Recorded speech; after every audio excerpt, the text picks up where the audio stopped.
হিন্দু ধর্মাবলম্বীরা তারা পূজনীয় বা দেবতা তুল্য এরকম কিছু মানুষ বা কোনো ব্যক্তি বা বস্তু থাকে, তাদের দৃষ্টিতে তারা সেগুলোকে মা বলে সম্বোধন করে।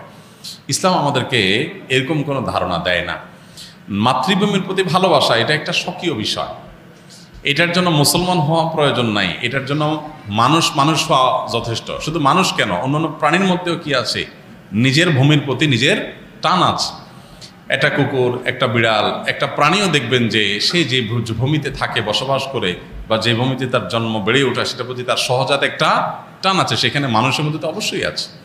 আমাদের প্রিয় নবী সাল্লাল্লাহু আলাইহি সাল্লাম মক্কা থেকে যখন হিজরত করে মদিনায় আসছেন, তাকে যখন কেবলা পরিবর্তন নির্দেশ করা হলো, তিনি যখন ফিলিস্তিনের দিকে নামাজ আদায় করছিলেন, তিনি বারবার করে মক্কার দিকে যেন কেবলা করে নামাজ পড়তে পারেন, নিজের মাতৃভূমির দিকে ফিরে যেন তার সালাত আদায় করতে পারেন, সেজন্য আল্লাহর কাছে বারবার করে বিভিন্নভাবে আর্গুমেন্ট পেশ করছিলেন। আল্লাহ তাআলা কোরআনে সেটা উল্লেখ করেছেন, ফালানুওয়াল্লিয়ান্নাকা কিবলাতান তারদাহা। হে রাসূল, অচিরে আপনাকে আপনার মনের মতো আপনি যে কেবলার প্রত্যাশা করছেন সেদিকে ফিরে সালাত আদায় করার নির্দেশ দান করবে। এখান থেকে বোঝা যায় মাতৃভূমির প্রতি সহজাত টান থাকা এটা একেবারে প্রাকৃতিক একটি বিষয়।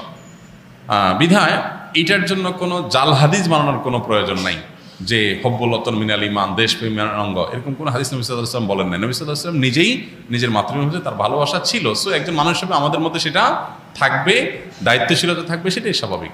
আলাদা করে জাল হাদিস বানানোর প্রয়োজন না। যাই হোক, তো মাতৃভূমির প্রতি টান এক জিনিস, আর সেটাকে পূজা করা আরেক জিনিস। ইসলাম আমাকে এটাকে পূজনীয় করতে বলে নাই। বিধায় সংখ্যাগরিষ্ঠ মানুষের বিশ্বাসের সাথে যেমন যায় না। এই গীত বাংলাদেশকে কেন্দ্র করে লেখা হয় নাই, এটা বাংলাকে কেন্দ্র করে লেখা হয়েছে, যেটা পশ্চিমবঙ্গ পূর্ববঙ্গ মিলায়া।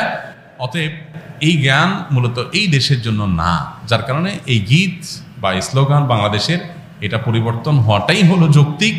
এটাকে যারা মনে করেন অপরিবর্তনীয় বা পরিবর্তনের দাবি তুললেই যারা মনে করেন যে বোধহয় সব গেল, তারা কি এটাকে কোরআন হাদিস মনে করেন নাকি যে কোরআন হাদিস এটা পরিবর্তন করা যায় না? এটা তো পরিবর্তনযোগ্য। অতএব এটা পরিবর্তন করার দাবিটা আমি ব্যক্তিগতভাবে মনে করি যে অযৌক্তিক নয়।